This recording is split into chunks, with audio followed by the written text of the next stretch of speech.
الحمد لله رب العالمين والعاقبة للمتقين ولا عدوان إلا على الظالمين وأشهد أن لا إله إلا الله وحده لا شريك له وأشهد أن سيدنا وحبيبنا محمدا عبده ورسوله صلى الله عليه وعلى آله وصحبه وسلم كثيرا كثيرا. يا أيها الناس اتقوا ربكم الذي خلقكم من نفس واحدة وخلق منها زوجها وبث منهما رجالا كثيرا ونساء واتقوا الله الذي تساءلون به والأرحام إن الله كان عليكم رقيبا. يا أيها الذين آمنوا اتقوا الله ولتنظر نفس ما قدمت لغد واتقوا الله إن الله خبير بما تعملون. يا معشر الإخوة، يا أيها الأحباء، يا أيها المؤمنات الطيبات الفاضلات، ما زلنا تحت عنوان ماذا ننتظر من رمضان وماذا ينتظره منا. من أهم وأجل وأعظم فوائد رمضان الحصول على صفة عظيمة أصل كل الصفات، ألا وهي التقوى. كتب عليكم الصيام كما كتب على الذين من قبلكم لعلكم تتقون. فسنتطرق اليوم بإذن الله إلى موضوع التقوى. ما حقيقة التقوى ومن هم المتقون؟ قد يعتقد البعض أن التقوى عبادة خالصة لله لا يرجى من ورائها إلا النجاة من النار ودخول الجنة. أي التقي أو المتقي هو نوع من العابد الزاهد الخائف الخاشع دائما إما في المسجد أو في عبادة الله تبارك وتعالى. وهذا فهم قاصر عن مفهوم التقوى كما سيتضح ذلك بوضوح اليوم. Ainsi, mes chers frères, chers croyants et chères croyantes, nous sommes toujours dans cette préparation du mois béni de Ramadan. Et nous sommes toujours là dans le mois où nous sommes censés arroser les semences que nous récolterons pendant le mois de Ramadan. Et nous sommes en train, toujours dans le même sujet, la même discussion. Qu'est-ce que le mois de Ramadan attend de nous et qu'est-ce que nous attendons du mois de béni de Ramadan? Parmi les vertus, même les buts, un des grands buts du mois de Ramadan, c'est d'obtenir ce qu'on appelle un taqwa, que certains ont traduit par la piété, par la crainte révérentielle ou autre, et qui a une telle valeur, une telle grandeur, qu'elle est la base de toutes les qualités et de tout le bien dans l'islam, at-taqwa. Mais qu'est-ce qu'en réalité at-taqwa nous sous-entend la piété? Qu'est-ce que réellement cette piété? Qu'est-ce qu'elle a d'important? Quelle est sa valeur? Quelle est sa définition? Dans l'esprit de la majorité d'entre nous, la piété, c'est la qualité de l'homme vertueux, l'homme qui a la crainte de Dieu, l'homme qui adore Allah, l'homme qui aime le Coran, l'homme qui aime se prosterner pour Allah, une sorte d'adorateur qui s'éloigne des péchés et des fautes, un homme qui n'a pour espoir que l'au-delà, le paradis, et qui fait tout pour éviter le feu de l'enfer. Or, ça c'est une définition très restreinte de la piété, la réalité de la piété. La piété est bien plus grande que cela, est bien plus globale, bien plus générale que cela. فمن تتبع آية التقوى واطلع على في القرآن الكريم واطلع على سيرة الرسول صلى الله عليه وسلم وهو إمام المتقين سيدرك مدى فعالية التقوى في بناء حضارة إيمانية. أي التقوى أصل وأساس في بناء الحضارة.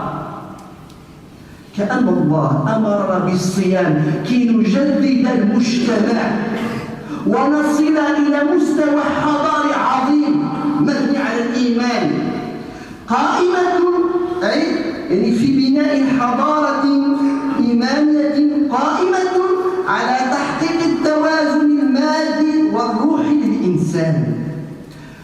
Alors si on suit avec précision chaque verset du Saint-Coran qui parle de la piété, plus de 267 versets du Saint-Coran, et si l'on médite à travers la vie du prophète sallallahu alayhi wa sallam, on voit la grandeur de la piété, et on voit que la piété en fait est là pour construire une civilisation. Imaginez ça.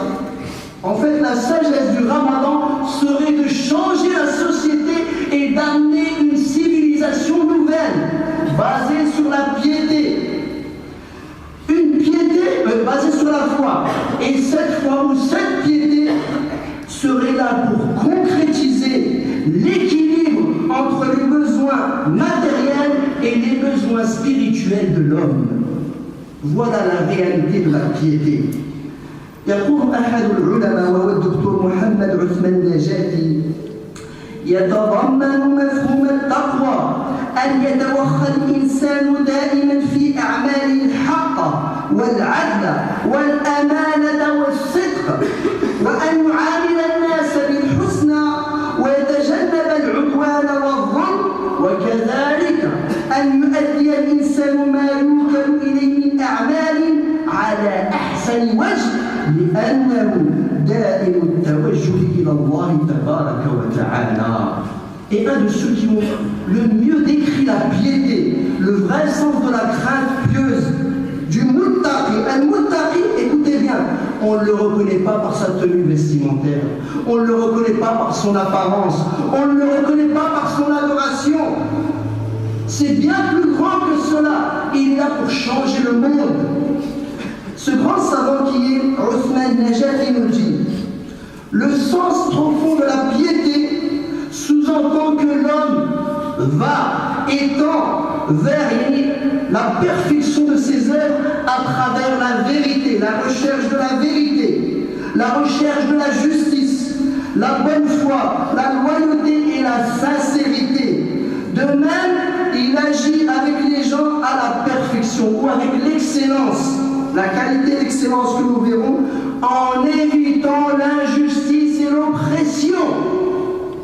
Par contre, un muttaqi peut être négligent dans le Saint-Coran, peut être négligent dans la salat, mais jamais un muttaqi ne peut être injuste ou oppresseur. لا يمكن بحال من الأحوال أن يكون المتقي ظالما.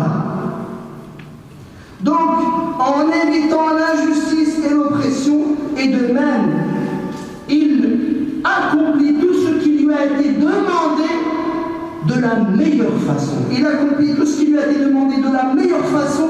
Pour quelle raison? Car il se dirige toujours vers Allah. Car il se dirige toujours vers Allah. Donc après avoir vu cette définition, qu'est-ce que maintenant un muttaqi, un homme pieux? Qu'est-ce que le Ramadan est censé nous apporter comme qualité? Nous qui sortons après le Ramadan avec cette ferveur pour le Saint-Coran, cette ferveur pour la mosquée, mais le plus important n'a pas changé. Car comme j'ai dit la dernière fois, on a une bonne intention, mais l'effort n'est pas fait sur le bon terrain. Donc, qui sont les pieux? المتقون عرفهم القرآن الكريم بأعمالهم وأخلاقهم الفاضلة وأهمها ما يلي. Et donc, pourquoi il y a une relation intime entre le mois de Ramadan et le Saint-Coran? Car le Saint-Coran va définir la réalité du pieux. Et donc, si on regarde le Saint-Coran, Allah nous décrit les pieux par leurs actions et leurs qualités. Par leurs actions et leurs qualités.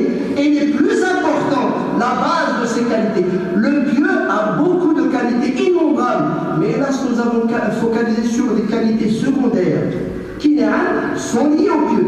Mais les qualités de base, nous les avons oubliées. Et parmi ces qualités, nous avons en première position al-adl. من أهم صفات المتقي العدل والعدل من أرقى صفات الإنسان المتحضر وهو مطلوب ولو مع الخصوم والأعداء.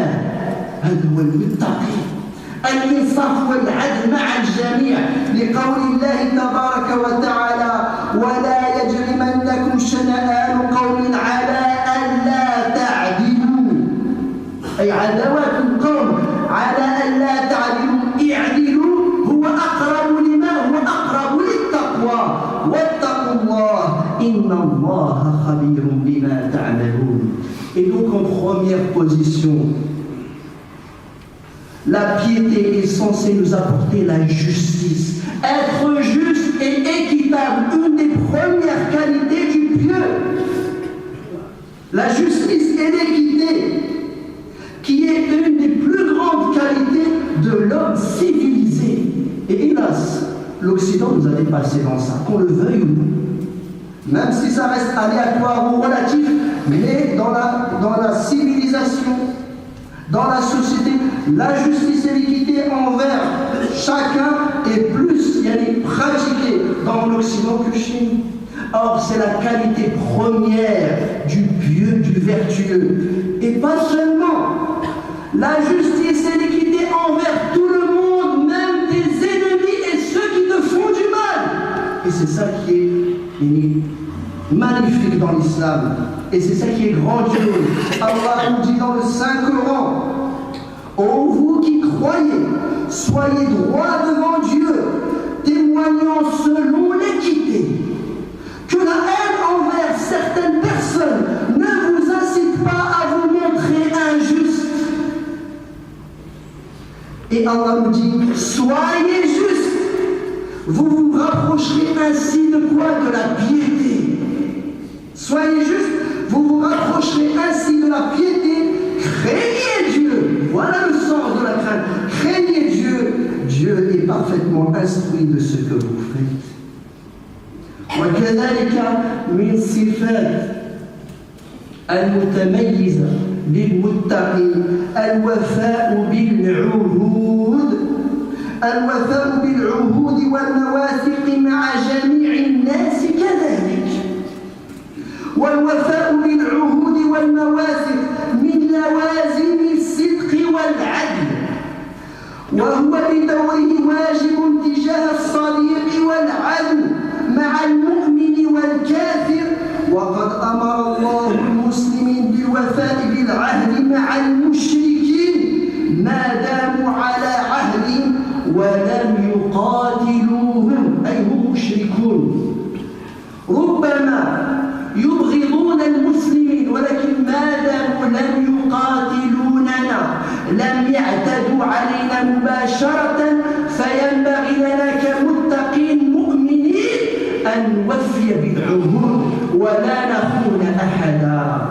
يقول الله تبارك وتعالى: إلا الذين عاهدتم من المشركين ثم لم ينقصوكم شيئا ولم يظاهروا عليكم أحدا فأتموا إليهم عهدهم إلى مدتهم ثم ماذا؟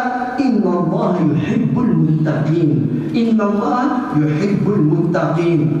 Et parmi les grandes qualités du pieux, de celui vraiment qui craint Allah, le respect de ses engagements.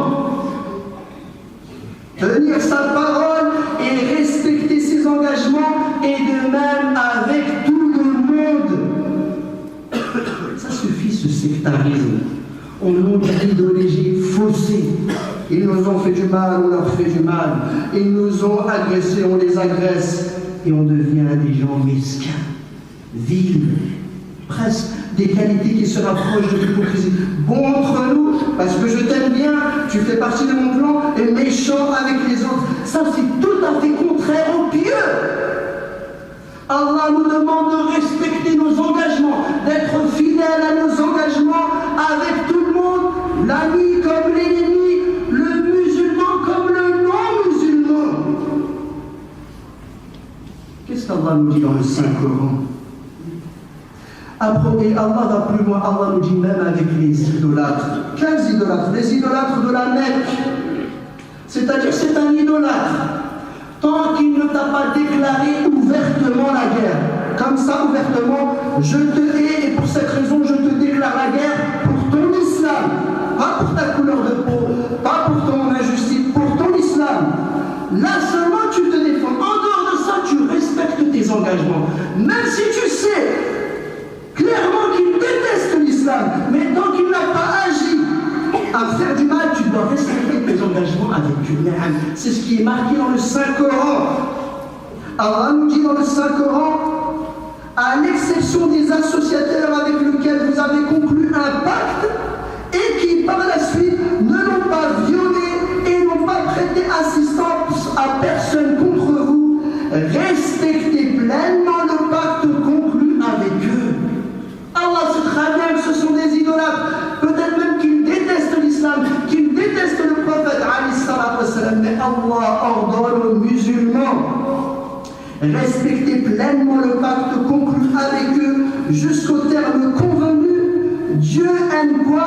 Dieu aime ceux qui le craignent. La piété, encore une fois. وهذا يوضحه رسول الله صلى الله عليه وسلم بقوله لا تخن من خانك واتمن من ائتمنك. Et le prophète le dit clairement, ne trahis jamais même quelqu'un qui t'a trahi. Ça, c'est pas un musulman fier, honorable. Et aujourd'hui, on a des gens qui, excuse-moi, qui trahissent ou qui trompent à travers même les démarches administratives, les escroqueries à l'assurance, les escroqueries aux déclarations, les escroqueries à cela, au nom de voilà, je suis un musulman et je n'ai pas de compte à rendre à ces gens-là. Le prophète dit ne trahis pas, même celui qui t'a trahi, et respecte l'engagement de celui qui te fait confiance. Vous savez, celui qui réfléchit comme ça, voilà, je suis un musulman, j'ai la foi convaincue, tout le reste, même des fois les musulmans sont des égarés, je n'ai pas de devoir envers eux. Tu sais, le fait de penser comme ça, tu ressembles à qui? Allah l'a dit dans le Saint-Coran, il a parlé d'un peuple qu'il déteste. Nous n'avons pas de devoir envers les illettrés, c'est-à-dire nous pouvons les trahir, les tromper, les voler, faire tout ce que nous voulons. Nous sommes la race supérieure, ils ne sont rien du tout. Allah Azza wa Jalla les a réprouvés pour ça. Non, c'est pas la qualité du croyant, du pieux, du vertueux. Voilà ce que le Ramadan est censé nous enseigner. أقول قولي هذا وأستغفر الله ولكم ولسائر المسلمين أستغفر إنه هو الغفور الرحيم.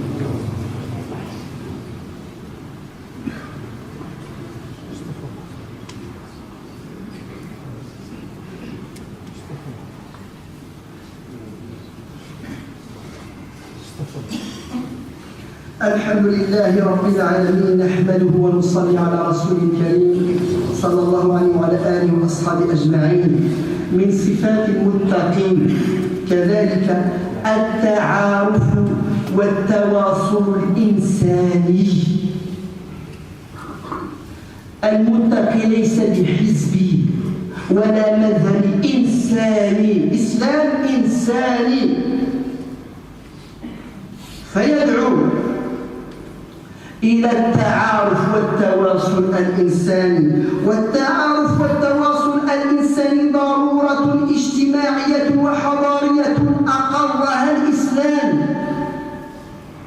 بل دعا إليها ليتحقق التعاون على الخير بين بني البشر، كما يفهم من قوله تعالى يا أيها الناس إنا خلقناكم من ذكر وأنثى وجعلناكم شعوبا وقبائل لتعارفوا إن أكرمكم عند الله من أتقاكم، إن أكرمكم عند الله أتقاكم إن الله عليم خبير. فالناس خلقهم الله شعوبا وقبائل لأجل التعارف لا للتفاخر والتنافر، ولأجل التواصل الإنساني الذي يقرب بين أجناس البشر ويكون مفتاحا للتعاون وتبادل الخبرات والمنافع بين الناس. Et parmi les qualités du pieux, c'est d'apprendre à connaître l'autre, d'échanger avec l'autre en tant qu'humain, d'être ouvert d'esprit avec l'humanité. Est-ce que vous comprenez ça? Rester enfermé entre nous est la pire des erreurs. Allah nous demande d'être ouverts à l'humanité et d'échanger avec l'humanité, de s'ouvrir au monde, d'apprendre à se connaître. Car ce qui engendre la haine entre les peuples, c'est l'ignorance. On ne se connaît pas les uns les autres et on se base sur des soupçons, des ragots qui ressemblent même à de la médisance. Voilà, on donne un statut général, les mécréants sont comme des bestiaux. Les musulmans, ça dépend des catégories, et on n'apprend pas à se connaître. Combien il y a de gens de bien partout. Donc, s'entreconnaître et échanger est une nécessité de la société à la base. Et l'islam l'a reconnu. L'islam a reconnu l'échange des connaissances, l'échange des découvertes, l'entraide entre les peuples. Et l'islam l'a même demandé, pas seulement reconnu, mais l'islam l'a demandé pour que le bien se partage entre le peuple. Pour que le bien se partage entre les peuples. comme on l'entend et on le comprend très bien dans ce verset magnifique du Saint-Coran, où Allah nous dit « Ô vous les hommes !» Allah s'adresse à toi, le musulman, aux chrétiens, aux juifs, à l'idolâtre, aux païens, qui que ce soit, l'homme qu'Allah a créé. « Ô vous les hommes, nous vous avons créé d'un mâle et d'une femelle. Nous vous avons constitué en peuple et en tribu pour que vous vous connaissiez mutuellement. Nous vous avons constitué en peuple et en tribu pour que vous vous connaissiez mutuellement. Et là, en vérité, le plus noble d'entre vous auprès de Dieu est celui qui l'emporte en quoi? En piété. » Nous revenons donc à la piété. Dieu est omniscient, il est instruit de tout. Allah nous a créés, écoutez bien, parmi les buts de la création, pour s'entreconnaître, pour partager. Donc cette différence des peuples, des origines n'est pas là pour qu'on se fasse la guerre, pour qu'on se haïsse, même par rapport aux compétitions de foot qu'il y a en ce moment-là, c'est pas pour se faire la guerre qu'il y a ça. Non. On doit le regarder peut-être même pour apprendre à se connaître, voir les qualités de chacun, d'échanger, mais ça c'est dans la vie de tous les jours, et ça ne doit pas être une cause des fois même chez les gens pour la haine. Non. Allah ne nous a pas créés différents pour nous haïr et nous détester, mais pour apprendre à s'entreconnaître, ou pour s'entreconnaître et apprendre à se comprendre. Cette relation humaine, une relation humaine qui est citée dans les Saint-Coran, ô vous les hommes, une relation humaine qui éloignera de nous le mal et qui nous rapprochera du bien, qui nous apprendra à échanger nos expériences, nos compétences et de même tout ce qui est utile à la société. نتوجه إليه وخاصة مع قرب رمضان الكريم من أهم صفات المتقين الإحسان المستمر والعفو عن المسيئين. الإحسان المستمر والعفو عن المسيئين، وذلك مصداقا لقول الله تبارك وتعالى: وسارعوا إلى مغفرة من ربكم وجنة عرضها السماوات والأرض أعدت للمتقين الذين ينفقون في السراء والضراء والكاظمين الغيظ والعافين عن الناس. فلا يمكن ولا ينبغي لك كمؤمن إن أردت أن تحقق التقوى في رمضان أن تدخل رمضان مع البغض والشحناء مع أقربائك، مع زوجتك وأهلك وجيرانك والمسلمين جمعاء. هذا لا يعقل أصلا. المتقي يعفو والكاظمين الغيظ والعافين عن الناس. وهناك تنال درجة أخرى: والله يحب المحسنين. ولكن من رحمة الله تبارك وتعالى أن المتقي ليس المعصوم الذي لا يعصي ولا يغفل ولا ينسى. لا، المتقي يرتكب الآثام. والذين إذا فعلوا فاحشة أو ظلموا أنفسهم، المتقي يرتكب الكبائر، ذكروا الله فاستغفروا لذنوبهم ومن يغفر الذنوب إلا الله. Et enfin, pour conclure, une des qualités les plus importantes du pieux, du vertueux, de celui qui a la crainte d'Allah Azza wa Jal, c'est la bienfaisance en continu. Il cherche toujours à faire le bien, dans n'importe quelle situation, dans n'importe quelle circonstance, à la recherche du bien, perpétuellement à la recherche du bien, et surtout, et c'est là le plus important, il pardonne à autrui. Il pardonne à autrui, notamment celui qui lui a fait du mal. Et ça, c'est très important avant le mois de Ramadan. Nous qui sommes focalisés juste comment je vais faire tarawih, comment je vais jeûner, qu'est-ce que je vais préparer le soir au repas, où je vais aller, où est le pardon? Tu rentres dans le Ramadan avec la haine des fois de tes proches, en conflit avec ton épouse, en conflit avec tes frères et sœurs, en conflit avec ton voisinage, et tu pleures dans salat, mashallah. Où est ta foi qu'Allah t'a demandé? Regardez, c'est explicite dans le Saint-Coran. Voilà pourquoi il y a un lien entre le Ramadan et les Saint-Coran. Pour vivre avec le Saint-Coran développe et dévoile ce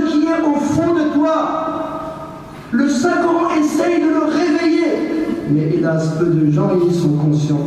Allah nous dit dans le Saint-Coran, écoutez bien, hâtez-vous vers le pardon de votre Seigneur et vers un jardin large comme les cieux et la terre, préparé pour ceux qui craignent Dieu. Al-Muttaqin, mais qui sont-ils? Ceux qui font l'aumône dans l'aisance comme dans la gêne, ceux qui maîtrisent leur colère et pardonnent à leurs semblables. Dieu aime les hommes de bien, mais ça ne s'arrête pas là. Allah nous envoie un dernier message d'espoir. Car souvent les gens pensent, comment je peux être un peu moi qui fais tant de désobéissance, tant de péché, tant d'ignominie? Non! Allah te dit, tu peux être le plus pieux des hommes et commettre les pires des péchés et des fautes. Allah continue en disant, ceux, toujours les pieux, qui après avoir fait une mauvaise action, même si la traduction est aléatoire à la base, elle est fahisha dans la langue arabe, ce sont les péchés capitaux. Al-Fahisha dans le Saint-Coran fait toujours référence aux péchés capitaux. Ceux qui, après avoir fait une mauvaise action ou s'être fait tort à eux-mêmes, mais quelle est la différence? Se souviennent d'Allah et demandent pardon pour leurs péchés. Et qui donc pardonne les péchés si ce n'est Dieu? Et qui donc pardonne les péchés si ce n'est Dieu? Ceux qui ne s'obstinent pas sciemment dans leurs agissements, ceux-là obtiendront en récompense un pardon de leur Seigneur et des jardins sous lesquels coulent les fleuves, ils y demeureront à jamais. Comme elle est bonne la récompense de ceux qui agissent bien. Allahumma taqabbal minna innaka antas sami'ul 'alim wa tub 'alaina innaka antat tawwabur rahim waghfir warham wa antal rahim. وأخيرا ندعو لإخواننا الشباب الطلبة الذين سيمتحنون في الأسبوع المقبل. اللهم ارزقهم النجاح والفلاح والسعادة واجعل مننا وأوائل في دراستهم يا رب العالمين. Disons que nous avons conclu avec une dua spéciale pour tous ceux qui vont subir des examens parmi nos jeunes la semaine prochaine, que ce soit dans le bac ou autre, qu'Allah les préserve, qu'Allah leur donne la réussite, qu'Allah fasse d'eux les premiers, qu'Allah fasse d'eux une fierté pour l'islam et les musulmans. وصلى الله على سيدنا محمد وعلى آله وصحبه أجمعين.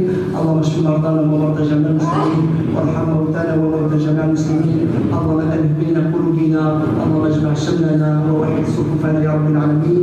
وصلى الله على سيدنا محمد وعلى آله وصحبه أجمعين. سبحان ربك رب العزة عما يصفون وسلام على المرسلين والحمد لله رب العالمين. وقوموا إلى صلاتكم.